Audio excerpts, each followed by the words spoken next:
Hello and welcome to the channel. I'm Imperial Collection and I'm joined by True Gamer.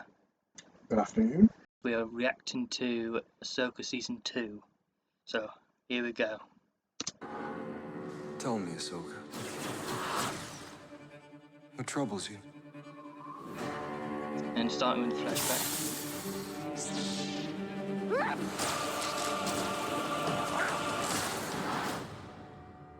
Did you notice the I'm always lightsaber walking separated by this your time? side. They're liking the double sided. Citizens of Yeah, the but like the beam in glorious the middle, that was empire, cool. I have returned.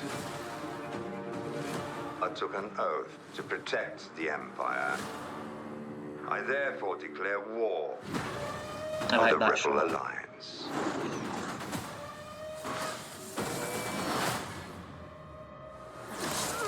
Oh, he's a night sister.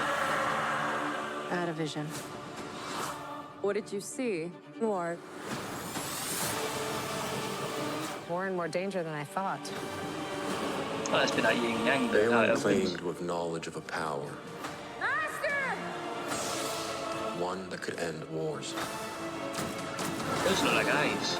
Yeah. A long time ago, I walked away from the Jedi.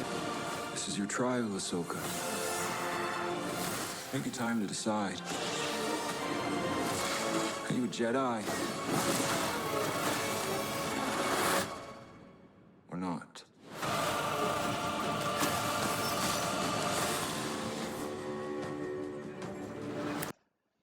Now, I think we have to watch that again because it was quite a lot going on. So, and see if what we can also see in the trailer, because of course it looks like they're using the Night Sisters for their new army. So all those sarcophagus from the first season were in fact Night Sisters, like dormant. So yeah, I like the look of Dathomir. Tell me, Ahsoka. What troubles you?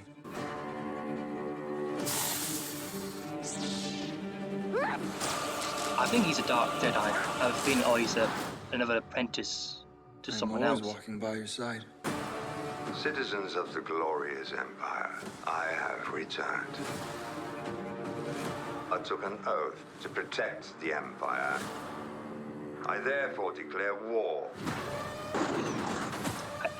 This looks more visually pleasing than the first season and the trailer itself.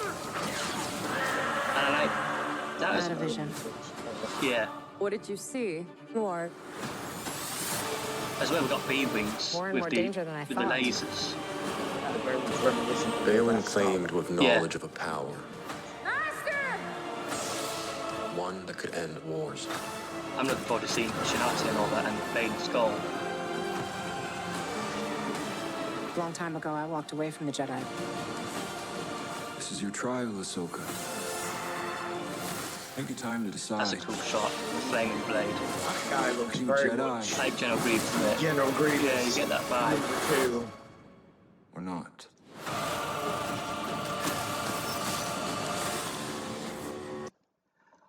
There is a lot going on there, and it's going so fast, but it looks so visually better than pleasing. And the quality, I think, yeah, I'm very interested to see how it goes. And I've noticed as well, like the throne room for Thrawn looks really cool. Like we have his original ornaments and decorations from his office. Yeah. Like I forget the name for these creatures, but they're meant to be the creatures that stop force abilities. Ah, cool. I like it that he's got a glass in his hand as well. Yeah, that adds to the aesthetic. Yeah, he's like He's in complete control. yeah, and like everything he's watching is just entertainment of what's transpiring. He's not really... Yeah, as well we've got like a Imperial protocol droid next to him in black with red eyes, and it looks like a C-3PO variant or one of the ones that Morgan Elsbeth had, but it's in black. But yeah, I like the look of it. It's like it gives the aura of a throne room and Oh, like yeah, a definitely. display of art and detail. And as well, it looks like he's got a emitter or some type of holographic display system. I think that is in the right column. I like it that as well. The shot here, like that there, does remind me, of course, from the sequel trilogy to do with the Sith fleet, how they rose out of the darkness. But Yeah. the sky, of course, is red or an orangey red in this. But if they felt reminiscent, of course, I wasn't much of a keen fan of the sequel trilogy, but this is like a good reference to it. But as well, the aura. Oh yeah, it's very. It looks like another fleet will rise from Dathomir. Yeah, there is war here. He's very much in control. There's also something here. There's this lady here, and I think she's got a chimera, the logo of the chimera that all the officers and stormtroopers had. Now this here, at first I thought it was another ship being built, but I think it's being modified. I have a feeling it's a cannon, because look how round it is there. And I do believe this is the chimera, because editing they've removed the ring that they have. Yeah. But Or it could be a zoomed in shot. yeah, zoom in shot as well. But as well, the awe of the atmosphere of Dathomir is giving that dark Very mystery. oppressive. Yeah. Yeah. It's like it's Mystical fantasy kind of And- magic. It feeds into that whole magic of Dathomir kind of Yeah. vibe. and like I bet there's going to be more in I bet there's more Star Destroyers hidden, because as well, of course with CGI and editing things out, you can add things in the actual original cut, and the trailers will have different scenes of different objects. I do wonder, is this happening to all the Star Destroyers? Because it makes me think as well, this is very reminiscent of the Exegol Star Destroyers, or as well even, this reminds me of the Eclipse, because the Eclipse had the laser cannon built into the front. Well, Because the chimera in mythology, it was an amalgamation of built up of different parts of different creatures to be more combat Yeah. effective. So that would fit really well with modifying a ship. And the term chimera kind of fits very well with that. I like how we've seen bombers again. The last time we saw bombers were from Mandalorian season 3. I think it was, where they tell the story of 1,000 Tears. But we're actually getting cool attachments with some type of capsules. I don't know what they are, but of course they've got the Night Sisters in, and I presume this is how they're infiltrating.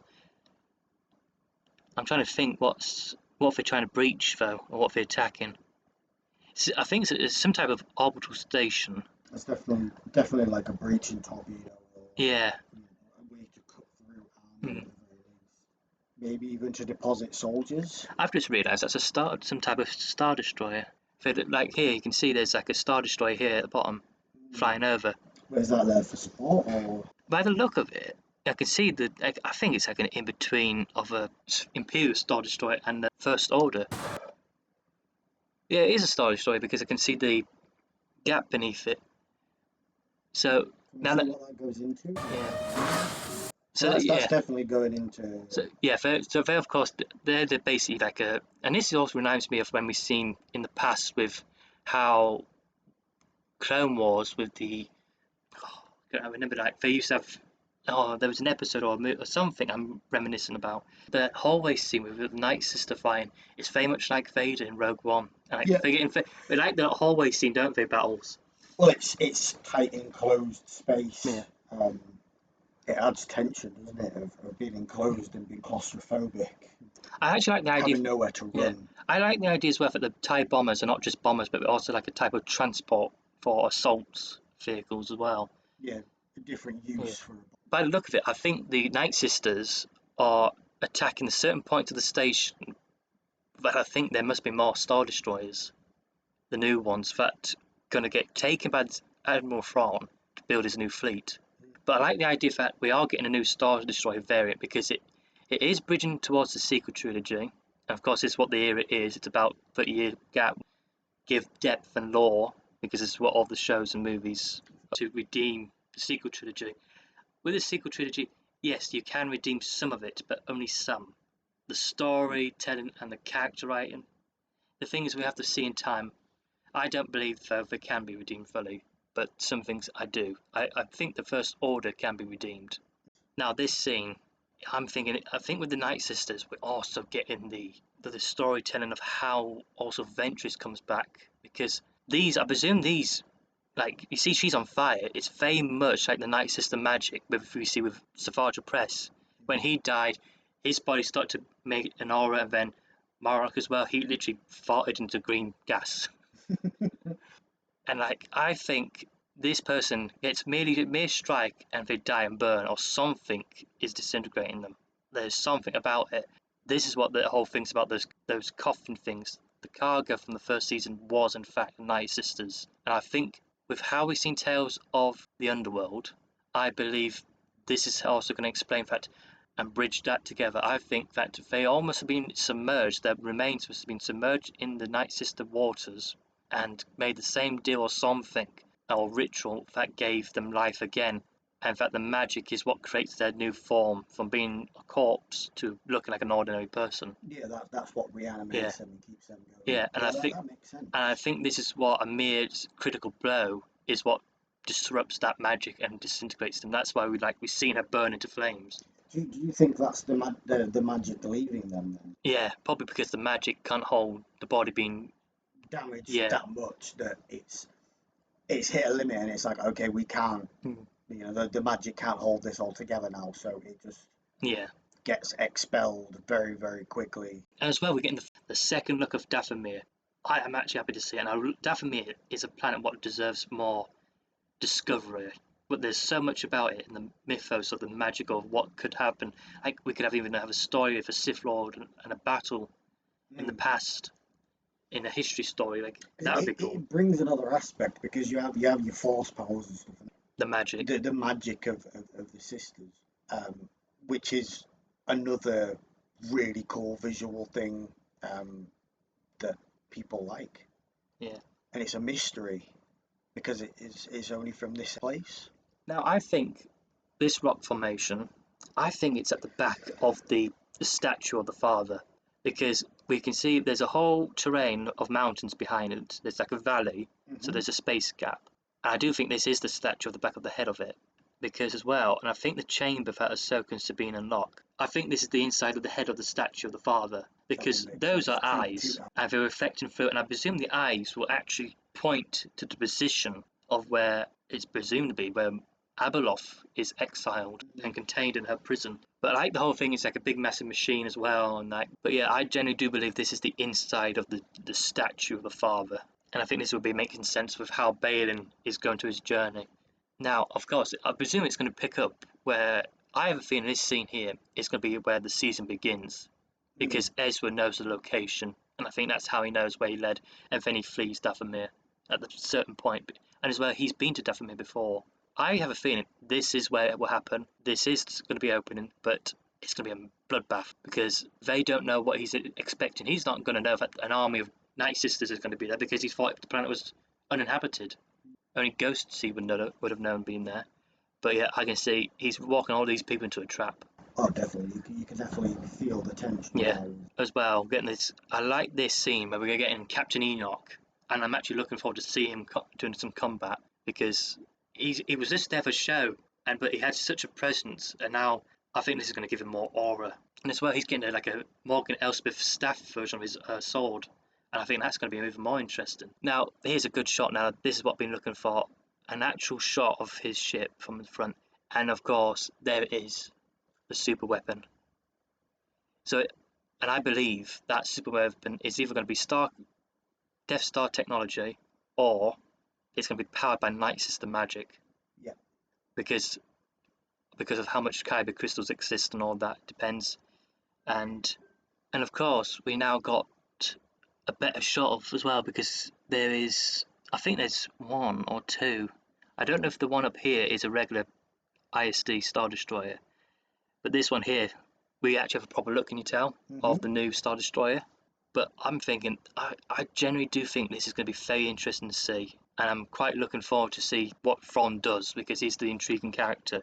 I love it, the aura, when he just walks in, you can see that he has a presence, a powerful presence in there, when he enters the bridge. Very much like Vader. Yeah. By your side. I have to say, this bit is my favourite bit of the trailer. I have returned. Yeah, that's my favourite scene, mate. He I says, took an oath to protect the Empire. I therefore declare war of the Rebel Alliance. I like it as well that he's not saying he's declaring war on the New Republic, he's declaring it on the Rebel Alliance. So he still has the mentality that he still to heart believes that it's not a New Republic, it's still the rebellion. really, He's still technically, sort of stuck in the old ways. well, technically it is, because it's the rebellion that took over the Republic and rebuilt it all, because it's them who refounded it, and it's all the senators who were part of the rebellion are involved. But in the trailer, there's so many very stunning shots and aura with it. Literally, I think this trailer, if anything, has so much aura of presence, of an intimidating threat of power that the Empire will conquer and return to power. But the thing is that there's one thing I have a problem with, which is we need the OG characters back. Even though if it's CGI or deepfake, they need to be in this, because it's making it feel unrealistic that they will not be in the story fighting against this Empire. Because the more of the heroes we have, like, this is all part of this build up to the throne, heir to the Empire, is having like all your heroes back together. combined, yeah, to fight an old threat that's resurfaced, or a new threat. I'm thinking a lot of people are going to think of this as well.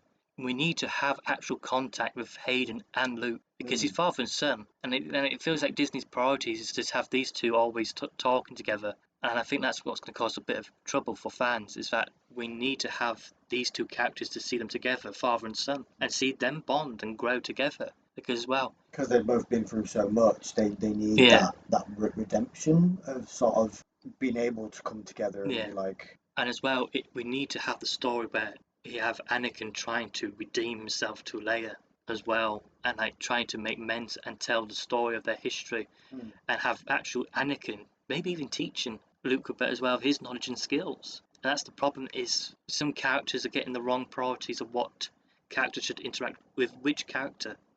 So yeah, well, we're going to end it on this video. Please let us know what you think of the trailer and the new flashbacks to the Clone Wars era, and especially we'd like to see the mystery of this new Dark Jedi and his iconic lightsaber.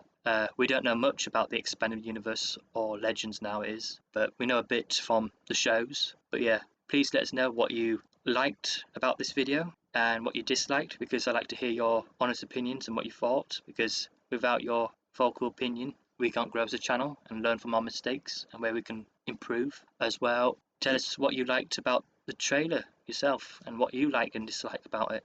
Or if you spotted anything that we couldn't see, or things that we got wrong maybe, or anything like that.